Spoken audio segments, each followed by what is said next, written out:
Olá, gente! Muito boa noite! Sejam muito bem-vindos a mais um aulão de revisão que o Soma traz para vocês aqui gratuitamente no YouTube. Hoje a gente está aqui para se preparar juntos para o concurso do IBAMA, que já está chegando. Ele está aí, é agora, domingo, galera, né? E a gente vai conversar um pouquinho hoje sobre parte do conteúdo específico deste concurso, tá certo? Para quem não me conhece, eu sou a professora Lilian Moraes, sou bióloga e fui professora de alguns dos conteúdos da parte ambiental, legislação ambiental, neste preparatório. E acerca de tudo que a gente conversou ao longo do curso, a gente vai fazer um apanhado geral aqui hoje, resolver algumas questões e revisar alguns conceitos importantes, tá joia? Vamos lá? Vamos de aula! Quem precisar falar comigo, me encontra no Instagram, tá certo? Pode mandar DM lá, que eu respondo todo mundo. Meu arroba tá aparecendo aí para vocês. Vamos dar início, então, resolvendo essa questão aqui, tá? É uma questão inédita, produzida com o método Soma, de interpretação detalhada, sobre um dos assuntos que vai cair na sua prova, que é o quê? Desertificação, né? Então, vamos lá, olha só esse item. Considerando o processo de desertificação, julgue o item a seguir. Presta atenção! A desertificação é um fenômeno exclusivamente antrópico, resultante do manejo inadequado do solo e da exploração excessiva dos recursos naturais. E aí, galera, como é que vocês marcariam esse item? Ele tá certo ou ele tá errado? E aí você precisa entender o conceito de desertificação, né? Ele é causado por ações antrópicas? Também, mas não somente, né? Porque a gente tem alterações climáticas que são naturais e essas alterações climáticas também podem levar ao processo de desertificação. Então, o nosso item está errado. Nosso item está errado. Errado. Gente, eu escrevo com o mouse e fica complicado de fazer muito desenho, tá? Por que ele tá errado? Porque ele tá dizendo que a desertificação acontece exclusivamente por ação antrópica, tá? Mas, como eu disse para vocês, além das ações antrópicas, né, como o manejo inadequado do solo, ele também pode ser desencadeado por fatores naturais, como as intempéries climáticas, tá certo? E este item aqui, ó, sobre o mesmo assunto. A retirada da cobertura vegetal do solo é um dos fatores determinantes para a ocorrência da desertificação, pois expõe o solo à ação de agentes erosivos como o vento, a água e a radiação solar. E aí? Certo ou errado? Tá certo, né, gente? Inclusive porque a questão, ela tá dizendo que é um dos fatores determinantes e não o único, exclusivo, tá certo? E sim, a retirada da cobertura vegetal, ela é apontada como a principal causa da desertificação, porque ela deixa o solo mais vulnerável, tá? A ação, a erosão eólica, a erosão pluvial, tá? A radiação solar. Portanto, o nosso item está correto. E aí, já que estamos falando de desertificação, vamos lá, vamos revisar alguns conceitos da Convenção das Nações Unidas para o Combate à Desertificação e Mitigação dos Efeitos da Seca, que consta lá no edital de vocês, tá? Esse combate à desertificação. Essa convenção, ela foi criada em 94 com o objetivo de proteger e restaurar a terra e garantir um futuro mais seguro, justo e sustentável, tá? Essa convenção é um acordo internacional juridicamente vinculativo, ok? Para os estados parte, tá? É que ela vai legalmente relacionar o meio ambiente e o desenvolvimento com a gestão sustentável da terra. Então, lembre-se, em nenhum momento é falado que não pode mais usar a terra, vamos preservar o solo, vamos preservar, né, a terra para combater a desertificação, ninguém mais pode usar. Não, a ideia é compatibilizar, tá, a preservação do meio ambiente com o desenvolvimento. De que forma? Fazendo uma gestão sustentável da terra, tá bom? Nessa convenção existem 197 partes, tá? Participantes, sendo 196 países e a União Europeia como uma parte, tá bom? E aí uma coisa muito importante, gente, presta atenção, olha só. Essa convenção, ela se refere especificamente às zonas áridas, semiáridas e subúmidas secas, tá bom? Que são conhecidas como terras secas, onde estão presentes ecossistemas e populações mais vulneráveis. Então, muita atenção, caso o CESP venha generalizar, falar de terras úmidas, falar do todo, não é bem assim, tá bom? Ela tá relacionada às zonas áridas, semiáridas e subúmidas secas. E isso vai aparecer, inclusive, na definição que a Convenção traz para esses termos aqui.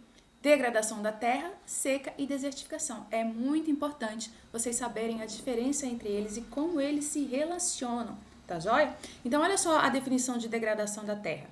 Redução ou perda, e aí não tá no slide, porque eu já falei, mas eu vou falar aqui para vocês. Redução ou perda nas zonas áridas, semiáridas ou subúmidas secas, tá joia?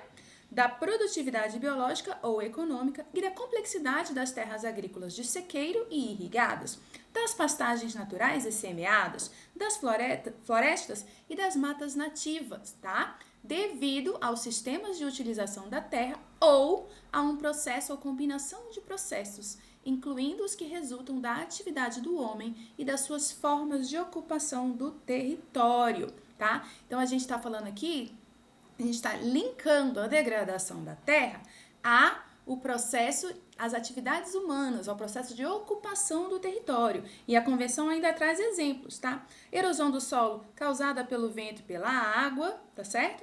A deterioração das propriedades físicas, químicas e biológicas ou econômicas do solo e a destruição da vegetação por períodos prolongados. Tudo isso causa o quê? A degradação da terra, tá joia? Então, a gente tem aqui as ações antrópicas causando degradação da terra. E aí vem o conceito de seca, que é um fenômeno que ocorre naturalmente, tá? Quando a precipitação registrada, ela é significativamente inferior aos valores normais, provocando e aí tá aqui tá errado, né, no slide, um sério desequilíbrio hídrico que afeta negativamente os sistemas de produção dependentes dos recursos da terra. Então, presta atenção, o homem é responsável pela degradação da terra. E a natureza, vamos simplificar dessa forma, é responsável pela seca, tá? E aí, esses processos, a degradação da terra e os fenômenos climáticos que levam à seca, são responsáveis por quem? Pela desertificação. Olha o conceito de desertificação aí. Degradação da terra resultante de vários fatores, incluindo as variações climáticas e as atividades humanas. Tá? Lembrando que essa degradação da terra, aonde, galera? Nas zonas áridas, semiáridas e subúmidas secas. Tudo bem? Deu para relacionar isso daí? Tá bom? O que é esse déficit hídrico de longo prazo que ele fala aqui, né? Na verdade, né? O que é o déficit hídrico, vamos dizer assim, né? A seca, ele é intensificado por variabilidades climáticas e pelo uso insustentável dos recursos naturais, tá? E aí ele vai contribuir para a degradação do solo, aumentando a vulnerabilidade para a desertificação, tá joia? Então, cuidado, tá? Cuidado com a associação de desertificação com o avanço do deserto. Não é isso que a gente viu aqui, tá bom? Muito cuidado. A desertificação, ela é a degradação de terras produtivas devido ao uso inadequado da terra e às mudanças climáticas. Joinha? Vamos passar para o próximo assunto. Agora a gente vai falar de conceitos biológicos que também consta lá no edital de vocês. Acerca desses conceitos, julgue o item a seguir. Espécies exóticas são necessariamente invasoras, pois ao serem introduzidas em um ambiente diferente de sua distribuição natural, sempre provocam impactos negativos sobre as espécies nativas. Então, olha só, uma questãozinha muito molezinha para quem é da área de biologia, quem é dessa área ambiental, tá? Também, para quem não é, já fica ligado, né, que quando o CESP usa termos assim, como necessariamente, sempre, fica de olho, levanta o red flag aí, porque tem que estar completamente isento de erros para estar correto, tá certo? Então, ele está dizendo aqui que as espécies exóticas são sempre invasoras. Elas são invasoras, como se elas fossem sinônimos. tá? E que elas sempre provocam impactos negativos sobre as espécies nativas. E aí? Bom, a gente já vai falar sobre esses conceitos, tá? Existe o conceito de espécie nativa e o conceito de espécie exótica. A espécie exótica é aquela que não é natural daquele local, né? Ela não ocorre em um local naturalmente, tá? Essa espécie exótica, ela pode não ter impacto nenhum na fauna e na flora nativas daquele local. Ela pode, tá? Ela pode não causar nenhum tipo de impacto, ela pode só estar ali. Ela pode, inclusive, causar impactos positivos, tá certo? Quando essa espécie exótica causa um impacto negativo aos seres vivos nativos ali, seja por competição por recursos, né, alimento, sombra, água, seja por predação, aí ela vai ser considerada uma espécie invasora. Então, não são sinônimos. Espécie exótica não é sinônimo de espécie invasora, tá joia? Então, nosso item tá o quê, gente? Tá errado! Esse item está errado. Cadê meu mouse? Aqui, ó. Esse item está errado, tá? Ela vai ser considerada invasora se proliferar, né, sem controle e ameaçar as espécies nativas e o equilíbrio ecológico ali do local, tá joia? E essa daqui, olha só, outro conceito. Espécies endêmicas, por suas características biológicas, podem ser encontradas em diferentes regiões do planeta, desde que possuam condições climáticas semelhantes às de sua origem. E aí, qual é o conceito de espécie endêmica?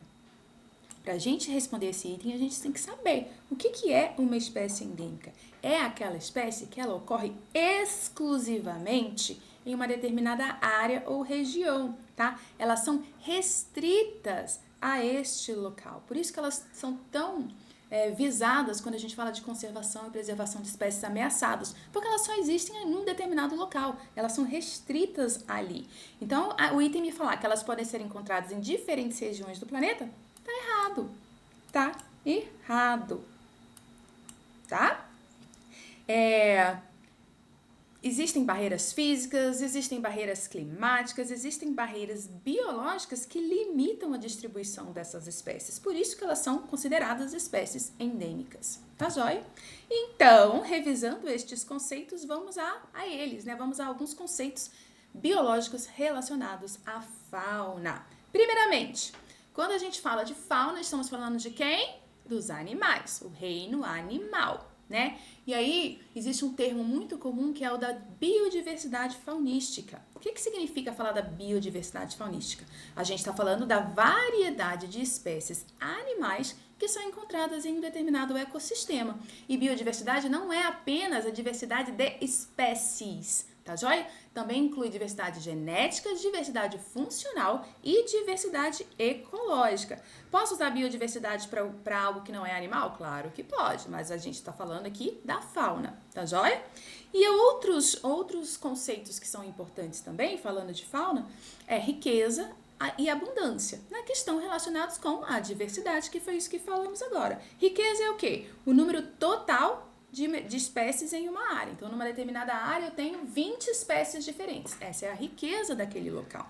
Já a abundância, ela está se referindo ao número de indivíduos de cada espécie. Então, eu tenho num determinado local, sei lá, vamos pensar aí, 100 indivíduos de uma espécie e 50 de outra. Então, essa primeira espécie ela é mais abundante do que a segunda. Tá joia? E quando a gente está falando, então, da diversidade, a gente está falando do número de espécies diferentes em uma área, que é a riqueza, a sua abundância e também a sua distribuição, tá? No ecossistema. Beleza? Tudo bem, galera? Vocês não podem me responder, então, tô acreditando que tá tudo bem. Falando das espécies, né, a gente já tem aqui espécies endêmicas, que foi essa que a gente conversou agorinha, na questão anterior, que são aquelas que ocorrem naturalmente em uma área geográfica restrita e não são encontradas em outros locais. E espécies ameaçadas são aquelas que correm risco de extinção, tá? E aí, independente dos fatores, independente do motivo, pode ser perda de habitat, pode ser por caça, pode ser pelas mudanças climáticas, se ela está em risco de extinção, ela é uma espécie ameaçada, tá? Uma espécie nativa, que é o contrário da exótica, é aquela espécie que é natural de um determinado local. Ela está ali, ela nasceu ali, vamos chamar assim, ela não foi trazida de fora. Ela é daquele local, ela é nativa. E a exótica é o contrário, são aquelas espécies que são introduzidas em uma área que não é a sua distribuição natural, tá? E a espécie invasora, como a gente conversou na outra questão, são aquelas que se estabelecem, são exóticas, que foram introduzidas num local, se estabelecem ali e causam impactos negativos à diversidade do local. Tá joia? Então, para ser invasora, tem que ter impacto negativo, tá joia? E outros conceitos que vocês precisam saber diferenciar é o de nicho e o de habitat, né? Quem é da área de biologia tá cansado de saber disso daí. Quem não é, talvez tenha um pouquinho de dificuldade. O que é o habitat de uma espécie? É o local onde ela vive, né? Onde ela encontra os recursos que ela precisa, os alimentos, a água, a proteção, tá? Onde que ela vai encontrar isso? Aquele local onde ela vive é o habitat dela, tá joia? Já o nicho diz respeito ao comportamento dessa espécie, né? O que ela come? Como ela se relaciona? Ela é uma espécie que anda em grupos para proteção, para caça, ou ela é uma espécie que vive isolada? Ela é uma espécie de hábitos noturnos? Ela é uma espécie de hábitos diurnos? Quão longe ela vai para buscar o seu alimento? Com que frequência? Esse comportamento, essa relação da espécie com o meio biótico e com o meio abiótico também, porque, por exemplo, tem espécies que durante o inverno migram por causa do frio, para fugir do frio, né? Quando muda a estação, retorna. Então, essa relação com o meio abiótico também está relacionada com o nicho das espécies. Beleza? Então, tá bom. Então, vamos continuar aqui. Vamos mudar de assunto e vamos falar um pouquinho sobre taxonomia da fauna, né? Então, eu trouxe uma questão aqui para vocês sobre a nomenclatura científica. Olha só. No tocante à nomenclatura científica binomial, utilizada para a identificação dos seres vivos, julgue o item a seguir. Então, olha só. A nomenclatura binomial proposta por Linneu consiste em um sistema no qual o nome científico dos seres vivos é composto por dois termos em latim, sendo o primeiro referente ao gênero e o segundo à espécie a que pertence o indivíduo. Então lembra, concurseiros, vocês que estão cansados de fazer prova do CESP, sabem que para um item estar correto, ele não pode ter nenhum erro, certo? Então vamos analisar esse item como um todo, tá? Se você deixou para estudar isso agora, talvez o que eu diga aqui seja alguma novidade, então preste atenção. Vamos lá, nomenclatura binomial foi proposta por Linneu? Foi, tá? Guarda isso daí. Consiste em um sistema no qual o nome científico dos seres vivos, atenção, porque às vezes a questão ela substitui nome científico por nome popular e a gente passa batido e erra a questão. A nomenclatura binomial serve para os nomes científicos? Sim, tá? Dos seres vivos, todos, de todos os reinos, tá? De todos os táxons, ok? Não que essa nomenclatura seja usada para os táxons, galera, é para o nome da espécie, mas ela é usada para os fungos, para os animais, para as plantas, para os protistas, para as bactérias, para as arqueias, para todo mundo, tá joia? É composto por dois termos? Sim, na maioria das vezes, tá? Tem algumas exceções onde a gente vai ter mais de dois, mas como ele não disse exclusivamente, a gente considera que ok. Em latim, sim, o idioma dos nomes científicos é o latim. Sendo o primeiro referente ao gênero, cadê meu mouse? Sim, tá? E o segundo, a espécie a que pertence o indivíduo, aí a gente tem um problema, né? Vamos analisar aqui, eu vou ter que escrever com o meu mouse, gente, mas... Ai, meu Deus, ó. Homo sapiens. Ui, meu Deus. Caramba. Opa. Não me julguem, estou escrevendo com o mouse. Homo sapiens. Tá? Que espécie é essa? É o ser humano, né? Nós temos aqui dois termos, tá? O primeiro e o segundo, escrito em latim, sublinhado, tem que ter um realce, tá? Primeiro termo, letra maiúscula, segundo termo, letra minúscula, a gente já vai falar sobre essa regra. Mas o que eu quero mostrar para vocês aqui é o seguinte, qual é o gênero? Homo. A primeira palavra diz respeito ao gênero, tá joia? Qual é a espécie? Homo sapiens. A espécie ela é dada pelos dois termos juntos. Essa segunda palavrinha aqui, o sapiens, ela é um termo conhecido como epíteto específico. Não é a espécie. A espécie é qual? Homo sapiens. Tá? Então, cuidado, quando a gente tem um nome científico, o primeiro termo diz respeito ao gênero, o segundo termo é o epíteto específico. A espécie é o conjunto dos dois. Pense em algum nome científico aí que você conhece. Deixa eu pensar. Cachorro. Canis familiares, ok?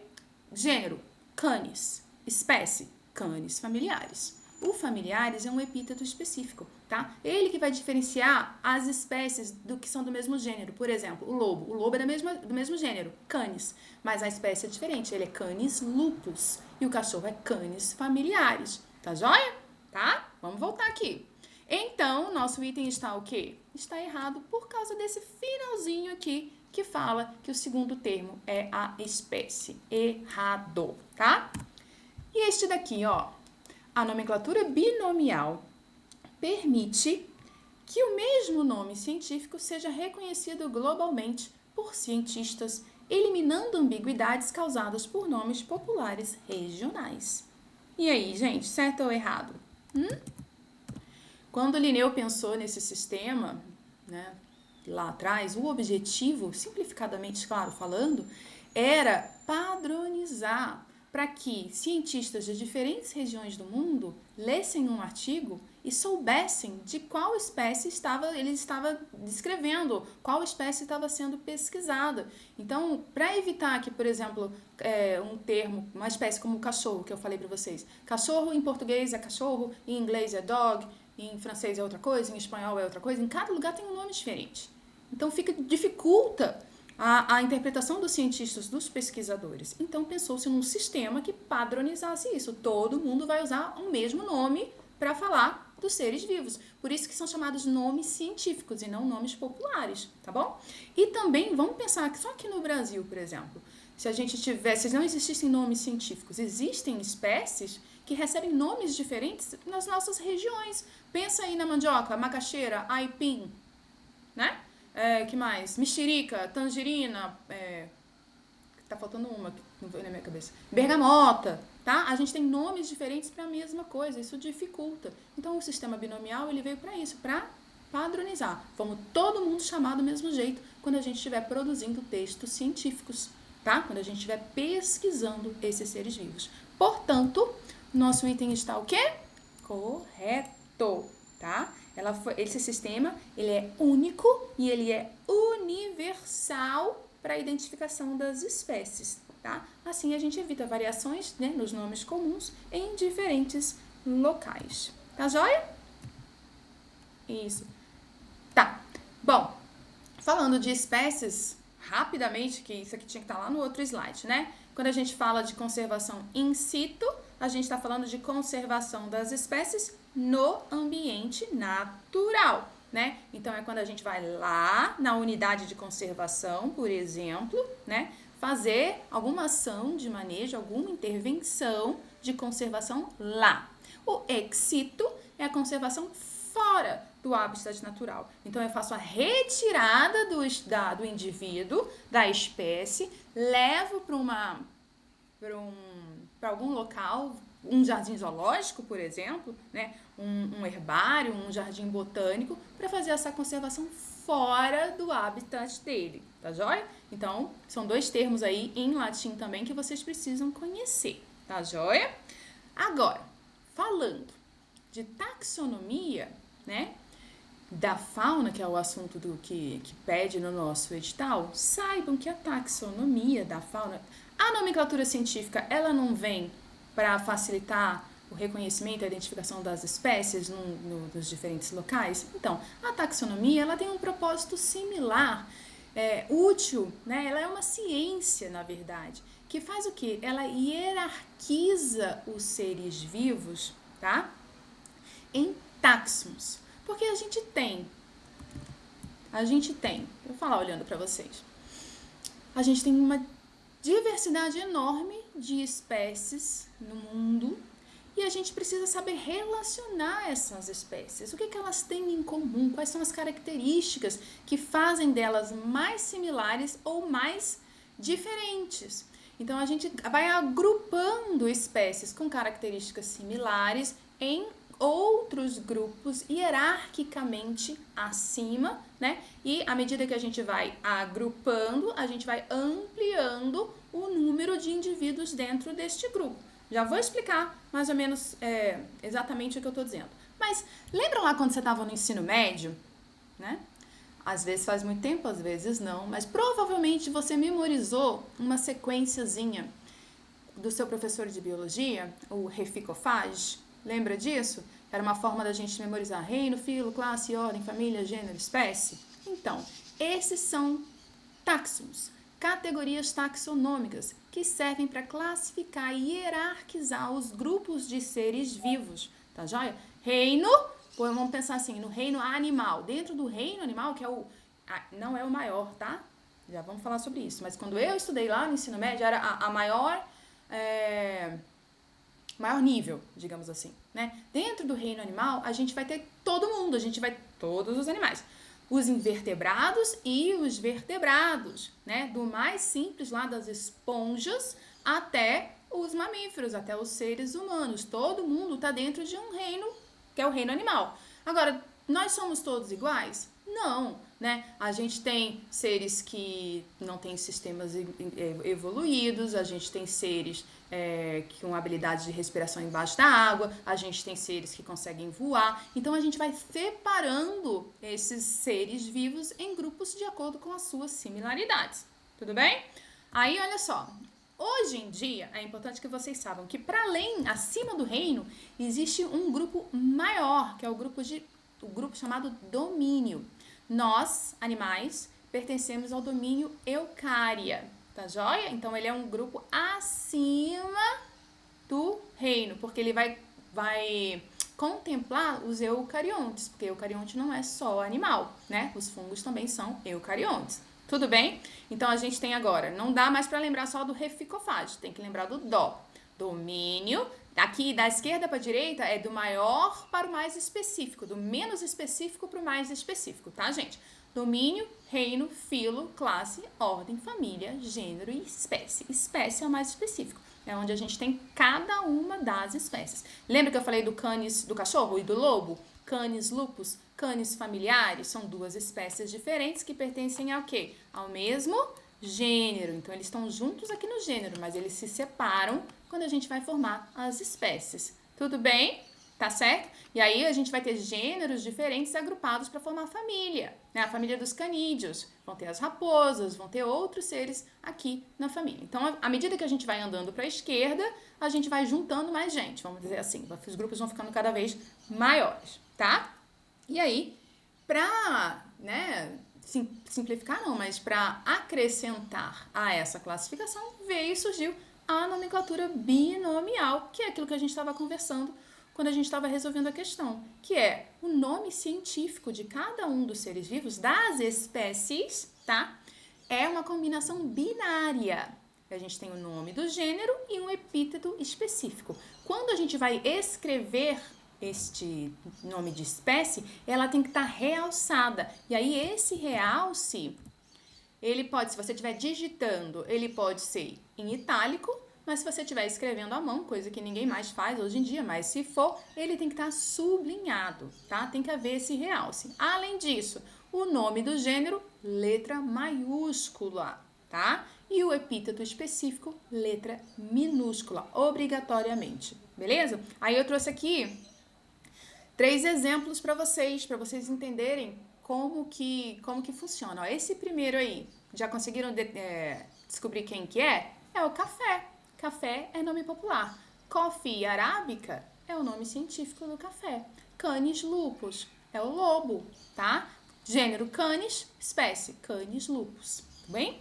Saccharomyces cerevisiae, tá? É o quê? É uma levedura, é a levedura que faz a fermentação da cevada pra gente fazer cerveja, tá? Então, repara, primeiro termo maiúsculo, segundo termo minúsculo. Primeiro termo é o gênero, o nome da espécie é o todo. E por que eu estou trazendo isso aqui para vocês? Porque aqui a gente tem representante do reino vegetal, do reino animal e do reino fungi. Então, essa nomenclatura binomial, ela serve para todos os seres vivos. Tá joia? Todos. Belezinha? Vamos seguir, então? Vamos mudar um pouquinho agora. Nós estamos falando de fauna. Vamos falar então de bem-estar e maus tratos de animais silvestres. Gente, olha só. Acerca de maus tratos e bem-estar de animais silvestres, julgue o item a seguir. A exploração comercial da imagem de um animal silvestre que se encontra mantido irregularmente em cativeiro configura infração ambiental, sendo passível de multa de no mínimo R$5.000. E aí? Vamos olhar. Bom, a gente está falando de exploração comercial da imagem de animal silvestre. Para configurar crime, ele tem que estar sendo mantido irregularmente em cativeiro, tá?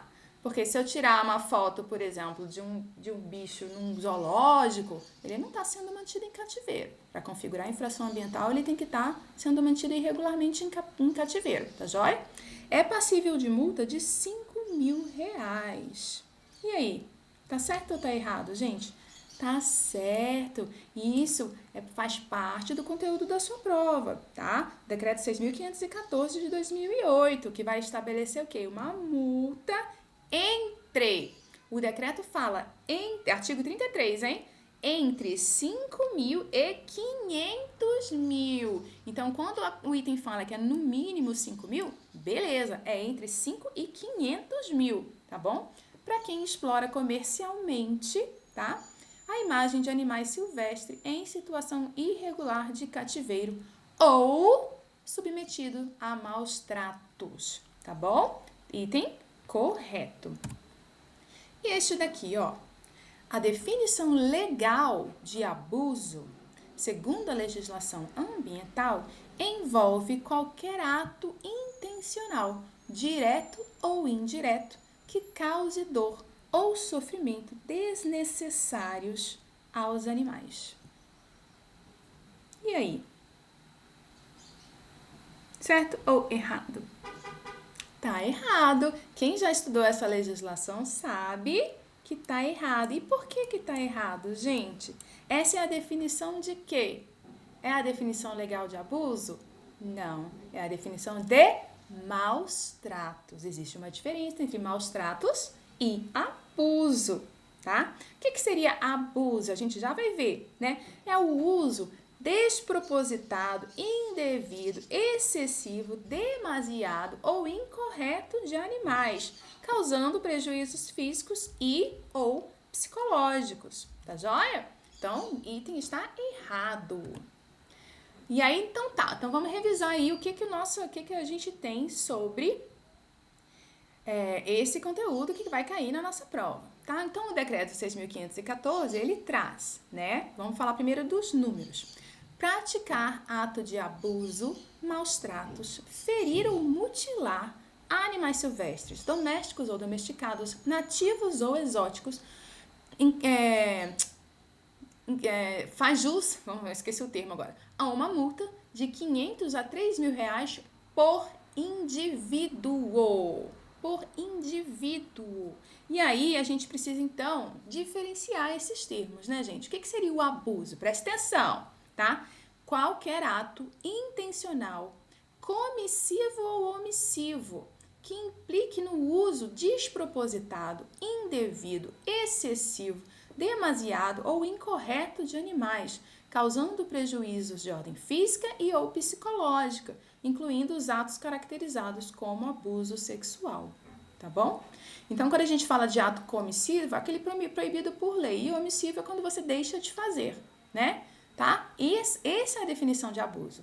Maus tratos vão ser aqueles atos diretos ou indiretos, comissivos ou omissivos, que intencionalmente ou por negligência, imperícia ou imprudência provoque dor ou sofrimento desnecessário aos animais, tá? Essa é a definição de maus tratos. Tudo bem?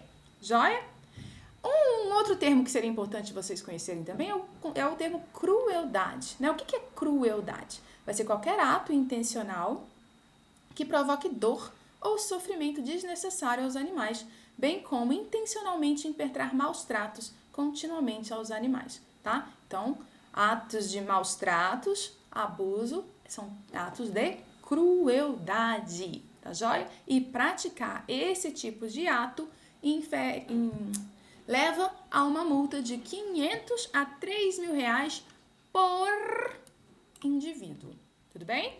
Agora, explorar ou fazer uso comercial de imagem de animal silvestre mantido irregularmente em cativeiro ou em situação de abuso ou maus tratos, a multa já aumenta. Ela passa de 5 mil a 500 mil reais. Mas aí o decreto já não traz que é por indivíduo. Tá joia? Muita atenção aí com esses detalhes. E aí, gente, falando de crueldade, a gente está falando de bem-estar e maus tratos, né?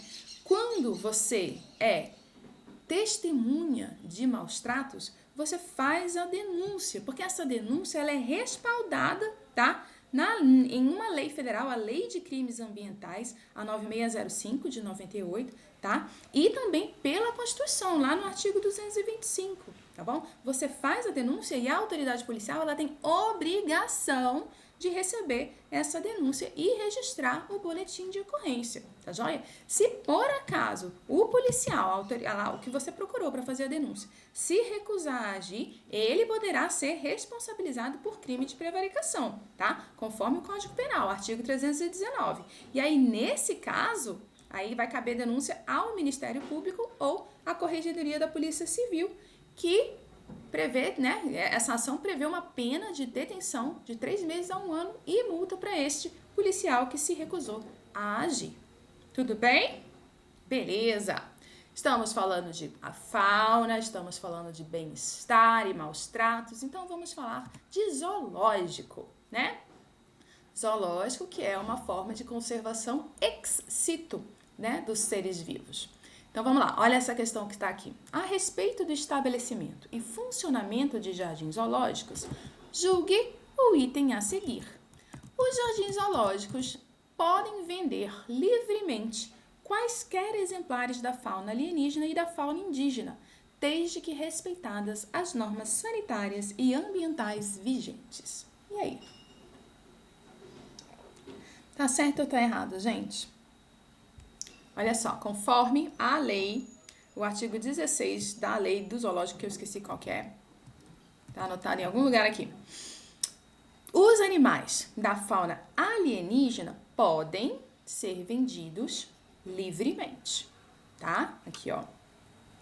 Cadê meu mouse? A fauna alienígena podem ser vendidos livremente. Já os animais da fauna indígena não podem ser vendidos livremente. Eles, inclusive, não podem ser nem vendidos. É vedada a venda.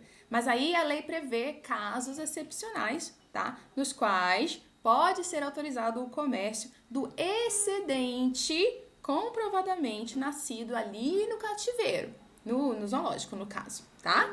Então, de maneira geral, os exemplares da fauna indígena não podem ser vendidos. Portanto, o nosso item está errado. É a lei 7.173 de 83, acabei de lembrar, tá? Bom, então, o que são os zoológicos, né? Qual é a definição de zoológico que a nossa lei 7.173 de 83 traz? O zoológico é qualquer coleção de animais silvestres mantidos vivos em cativeiro ou em semi-liberdade e expostos à visitação pública, tá? Então aqui, gente, presta atenção que a lei traz que zoológico é para animais silvestres. Faz sentido, você que já visitou o zoológico, você não encontra um cachorro e um gato lá. Você encontra o quê? Animais silvestres, que são aqueles que vivem na teoria, né? Vivem na natureza e não normalmente têm contato com seres humanos. como a onça pintada, a arara azul, o mico-leão dourado, esses exemplares que a gente costuma ver onde? No zoológico, porque normalmente eles estão o quê? Soltos na natureza, tá? Qual é o objetivo do zoológico? Atender a finalidades socioculturais, tá? E objetivos científicos. Então, você pensa assim, zoológico é para visitação. Beleza, é para visitação do público, mas lá, intrinsecamente, o que a gente está fazendo? A gente tem uma finalidade sociocultural, né? De conhecimento, de visitação, de estar em contato, de observar animais que normalmente a gente não veria. Então, tem uma finalidade sociocultural. Além disso, são desenvolvidas pesquisas, né, dentro dos zoológicos. Então, o zoológico também tem um objetivo científico, para além da conservação ex situ. Tá joia? Quem pode instalar e manter zoológicos? A União, os estados, o Distrito Federal e municípios. E também, mas de forma excepcional, pessoa física e pessoa jurídica, desde que seja cumprido o que a lei determina, tá? Então, pode. Pessoa física e pessoa jurídica pode, mas precisa de autorização e precisa seguir o que está descrito na lei, tá joia? Beleza. E aí, o funcionamento de cada alojamento, pensa no alojamento, o local onde a gente vai encontrar os seres vivos, né? Cada alojamento, tá? O funcionamento deles está condicionado ao respectivo certificado de habite-se. Ele precisa estar validado para receber o ser vivo ali. E quem é que faz isso? É o ICMBio, tá? Ele faz isso após fazer a inspeção e dizer, beleza, pode trazer certificado de habite-se, tá?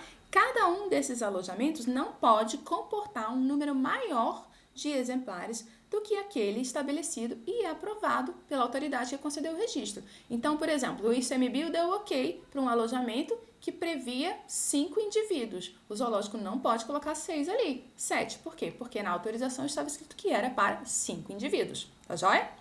E uma coisa que cai bastante em prova, olha só. Os jardins zoológicos terão obrigatoriamente a assistência profissional permanente de, no mínimo, médico veterinário e um biólogo. A lei que fala biologista, mas se trouxer biólogo vai estar certo também, tá joia? Por quê, gente? Por quê? Porque garante o bem-estar animal, tá? E também a segurança dos visitantes, tá joia? Então, presta atenção nessa parte aí. Já caiu em prova, pode cair novamente. Vamos lá. Vamos mudar de assunto agora. Acerca de serviços ambientais, florestas e mudanças climáticas, julgue o item a seguir. A regulação climática e do ciclo da água são exemplos de funções ecossistêmicas, sendo que os serviços ecossistêmicos correspondem aos benefícios apropriáveis pelos seres humanos, oriundos dessas e de outras funções. E aí? Vocês estão estudando aí os serviços ecossistêmicos? Os serviços ecossistêmicos estão por dentro. Nosso item está certo ou está errado? Tá? Certo, gente, tá certo. Existe uma relação entre funções ecossistêmicas e serviços ecossistêmicos, tá? A regulação climática e o ciclo da água são exemplos de funções ecossistêmicas. E a diferença os serviços ecossistêmicos, eles correspondem ao como que nós, seres humanos, nos beneficiamos dessas funções ecossistêmicas. Então, a função de regulação do ciclo da água, por exemplo, né, que é uma função ecossistêmica. Como é que ela beneficia a gente? A gente vai ter regulação do clima, né, umidade do ar, facilita a nossa respiração, abastecimento dos aquíferos que vai chegar na nossa casa. Então, assim, como a gente se beneficia são os serviços ecossistêmicos, tá? Tudo bem? Mas eles estão relacionados. O que a gente tem que levar em consideração... Peraí, cadê vocês? Isso. O que a gente tem que levar em consideração é que um serviço ecossistêmico, normalmente, ele surge de várias funções ecossistêmicas. Então, várias funções ecossistêmicas juntas proporcionam um serviço ecossistêmico, tá? E às vezes a gente tem uma função ecossistêmica, ela normalmente Pode ser que sim, mas normalmente ela sozinha ela não gera um serviço ecossistêmico. Ela precisa estar associada com outras para gerar esse serviço ecossistêmico. Tá joia? Beleza. Então vamos voltar aqui. Próximo item. A dispersão de sementes e a polinização são classificadas como serviços de provisão, pois fornecem recursos naturais utilizados diretamente pelo ser humano. E aí?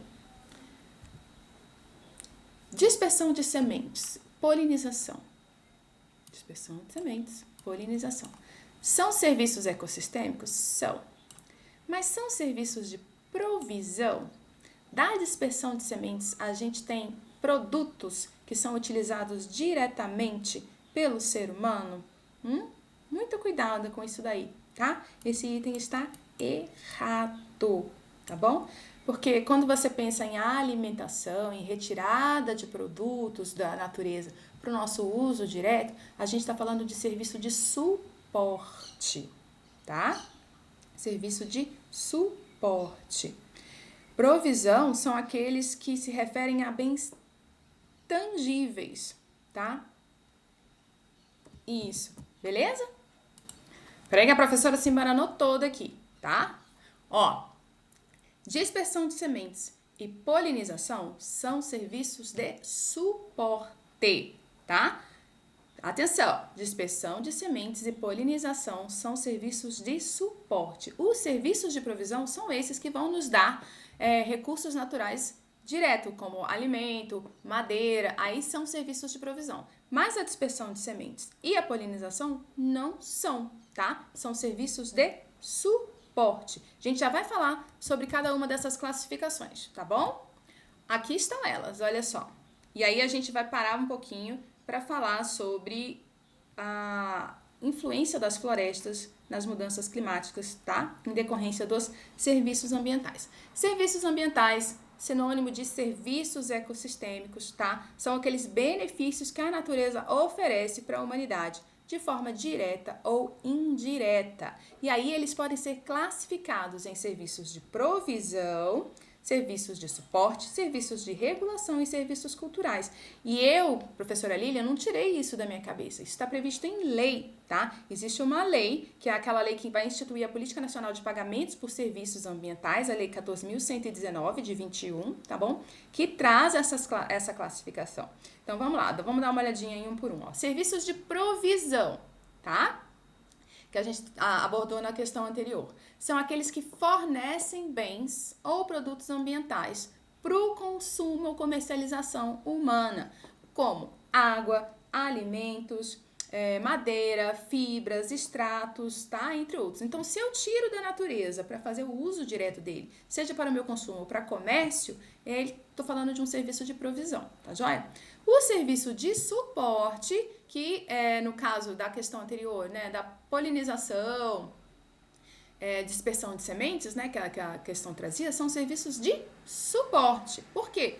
Porque eles mantêm a perenidade na vida da terra, eles fornecem esse suporte, eles possibilitam a vida na terra, tá? Então, a gente pode citar a ciclagem de nutrientes, a decomposição de resíduos, a produção, a manutenção ou a renovação da fertilidade do solo, tá? O controle de populações de potenciais pragas, e também de controle de populações de vetores de doenças para os seres humanos, proteção contra a radiação solar ultravioleta, manutenção da biodiversidade, manutenção do patrimônio genético, tudo isso que possibilita que a vida exista na Terra vai ser um serviço de suporte, tá?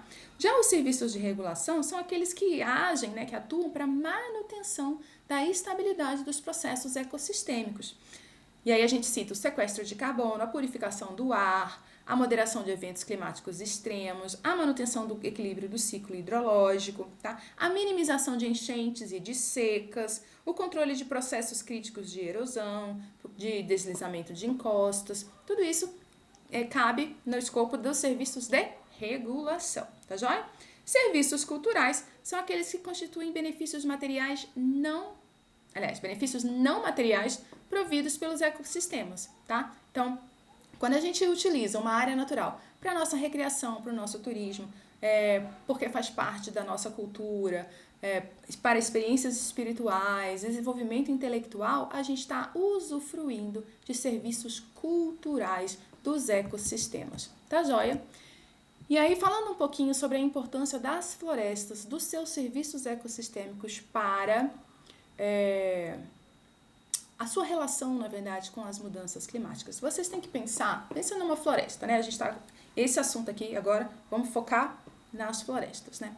Como que elas atuam? Como que os serviços ecossistêmicos que elas provêm contribuem para a mitigação dos impactos, né, das mudanças climáticas? Gente, eu posso citar aqui inúmeros, né, mas a gente não tem muito tempo. Então, a existência de uma floresta em pé, né, porque a floresta, para ela prover esses serviços ecossistêmicos, ela tem que estar de pé, né?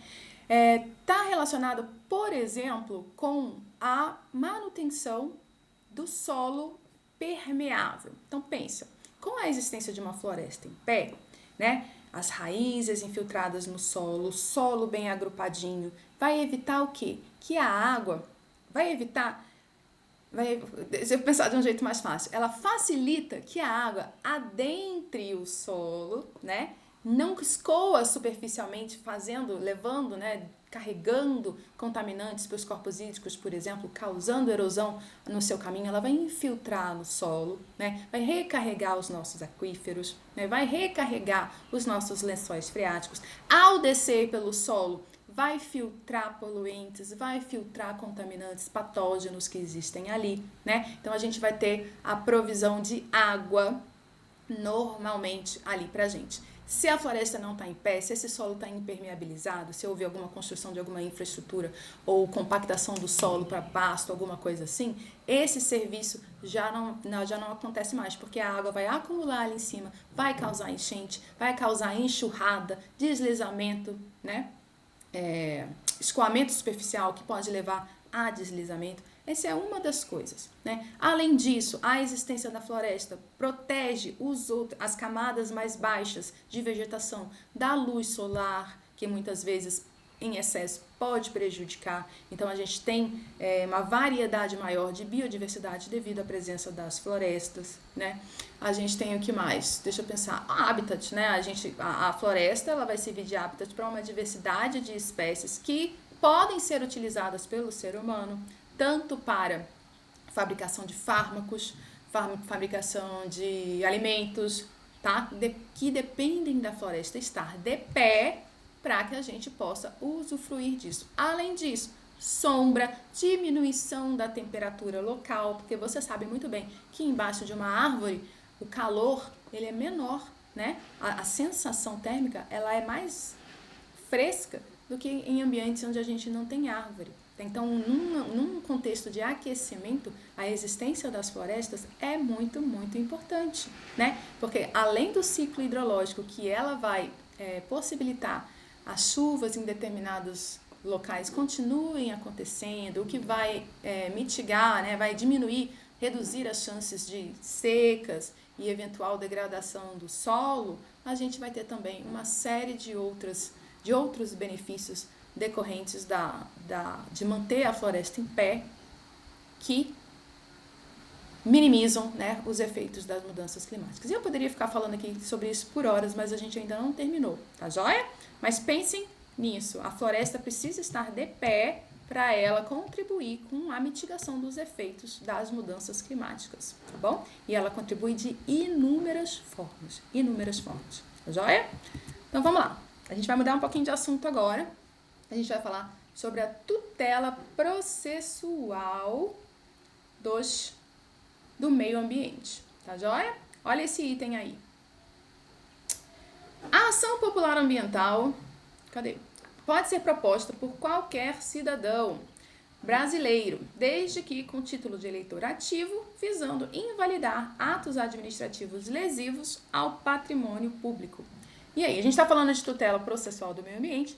Uma das ferramentas, um dos instrumentos é a ação popular ambiental, e ele está me dizendo que ela pode ser proposta por qualquer cidadão brasileiro, desde que tenha título de eleitor ativo, regular, tá? E o objetivo da ação popular ambiental é invalidar atos administrativos lesivos ao patrimônio público. E aí, certo ou errado? Tá certo. Tá certo? Oh, meu Deus.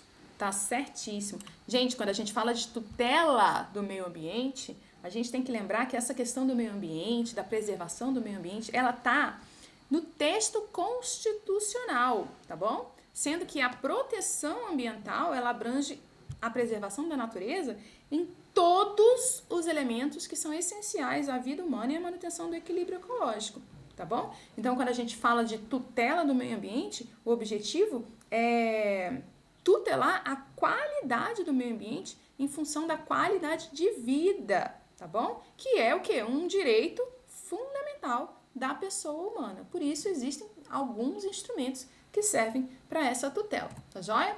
Entre eles, a gente tem a ação popular ambiental, tá? Esses aqui são os principais, não são os únicos, tá? Que é normalmente despida da pretensão patrimonial, tá joia? O objeto imediato, né, da uma ação popular ambiental, ela é de demanda popular, como o próprio nome já diz, é a anulação do ato lesivo ao meio ambiente e condenação dos responsáveis pelo uso, inclusive por pagamento de perdas e danos, e aí pode ser alternativamente ou cumulativamente, recuperar o meio ambiente degradado, tá? Então, esse é um dos instrumentos. Um outro instrumento é o mandado de segurança coletivo ambiental. Ele pode ser preventivo, ele pode ser repressivo, ele pode ser usado para proteger o meio ambiente, tá? E os direitos difusos de um grupo de pessoas, tá joia? A ação civil pública ambiental, aí tem uma diferença, que a competência ela está adstrita ao local do dano, diferente do que acontece na ação popular ambiental, que é relacionada ao autor do ato. A ação civil pública está relacionada ao local do dano, tá? O objetivo imediato é a condenação em dinheiro ou o cumprimento de obrigação de fazer ou de não fazer, tá joia? O mandado de injunção ambiental, com relação à ação civil pública ambiental, não é qualquer pessoa que pode dar início a ela, tá bom? As pessoas que estão legitimamente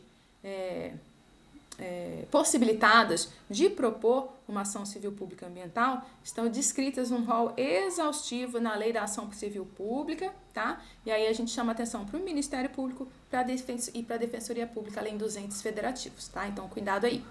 O mandado de injunção ambiental, ele serve para proteger direitos fundamentais e a natureza quando há falta de normas regulamentadoras. Então, na ausência de uma norma que proteja, tá? Faz-se um mandato de injunção ambiental para que seja implementada, para que seja criada uma norma para aquilo ali. Neste caso, é necessária a atuação de um advogado ou de um defensor público, tá joia? E as tutelas cautelares são medidas provisórias e emergenciais, tá? Com o objetivo de evitar a consumação do dano, que muitas vezes pode trazer consequências irremediáveis, tá? E as tutelas cautelares, elas podem ser efetivadas por meio de arresto, sequestro, arrolamento de bens, entre outros, tá? Então, aqui a gente tem algumas formas de proteger. Tutelar é proteger o meio ambiente, tá joia? Vamos lá. Considerando o poder de polícia ambiental do IBAMA, julgue o item a seguir.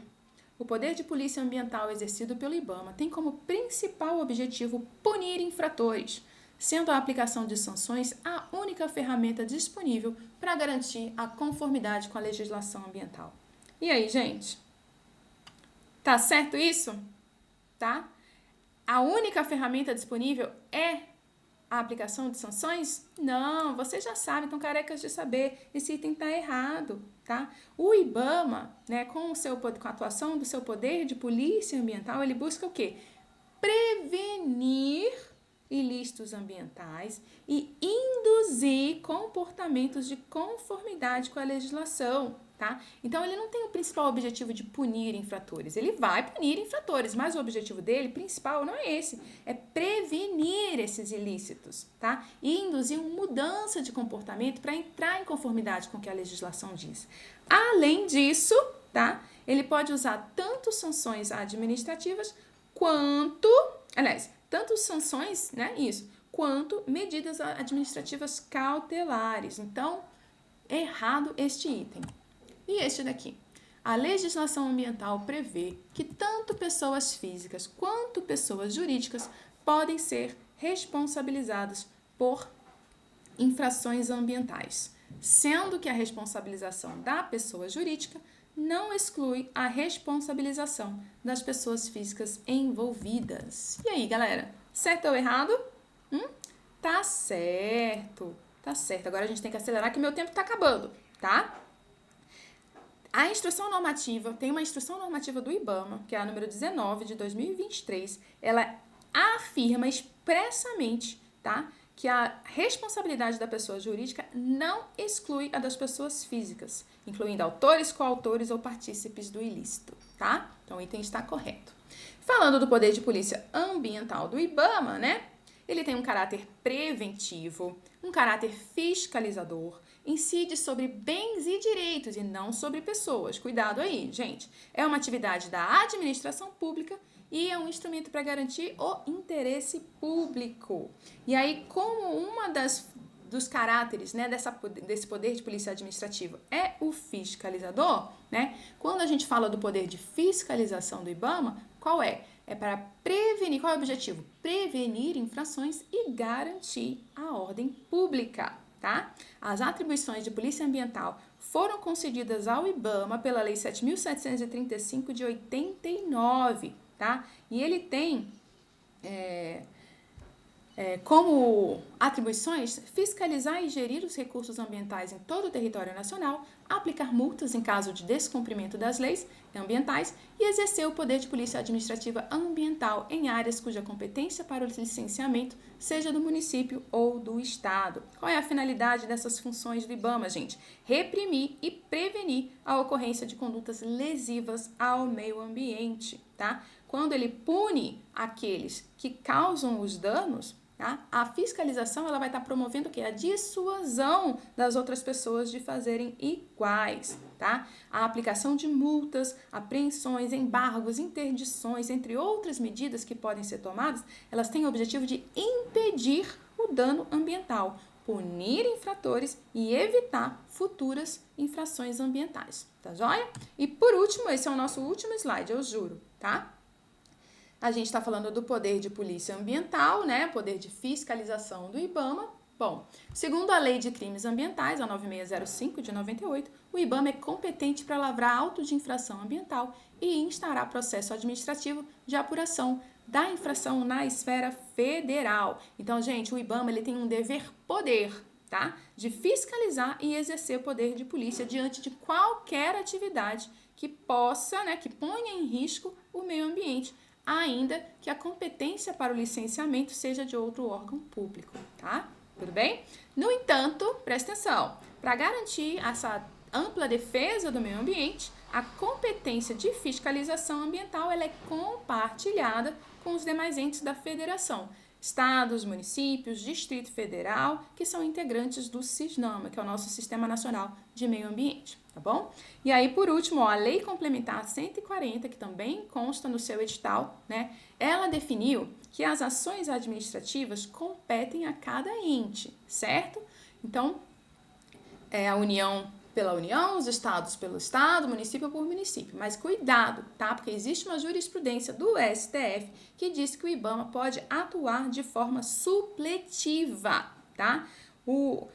De acordo com a Lei Complementar 140, existe uma prevalência, né, do ente federativo que criou para fiscalizar. Mas essa prevalência, esse critério, não garante de forma satisfatória e adequada o dever de proteção do meio ambiente. Por quê? Porque talvez esse órgão que detém a atribuição do licenciamento ou autorização, ele pode agir de forma omissa ou ele pode falhar de alguma forma. Então, para o STF, tá? A competência, como é que eu posso dizer? Esse auto de infração que foi lavrado por um determinado órgão competente para o licenciamento, tá? O fato dele ser deste determinado órgão, ele não exclui a atuação supletiva de outro ente federado, se ficar comprovada omissão ou insuficiência na tutela fiscalizatória. tá? Então, vamos pensar que o IBAMA, você pode pensar assim, o IBAMA é um ente, né? Ele faz parte da União, ele vai estar responsável por fiscalizar, por atuar o seu dever poder de polícia ambiental apenas nos licenciamentos da União. Mas não, se por acaso um ente federativo, Estado, Distrito Federal, município, nos seus licenciamentos que lhe cabem, agirem de forma omissa ou falharem, o IBAMA pode sim atuar de forma supletiva. Tá joia? Gente, passei muito no meu horário aqui. Espero ter ajudado. A gente só tinha um pouquinho e muita coisa para revisar, né? Boa prova domingo, tá bom? Tô torcendo por vocês e eu vejo vocês por aí, tá certo? Obrigada pela companhia.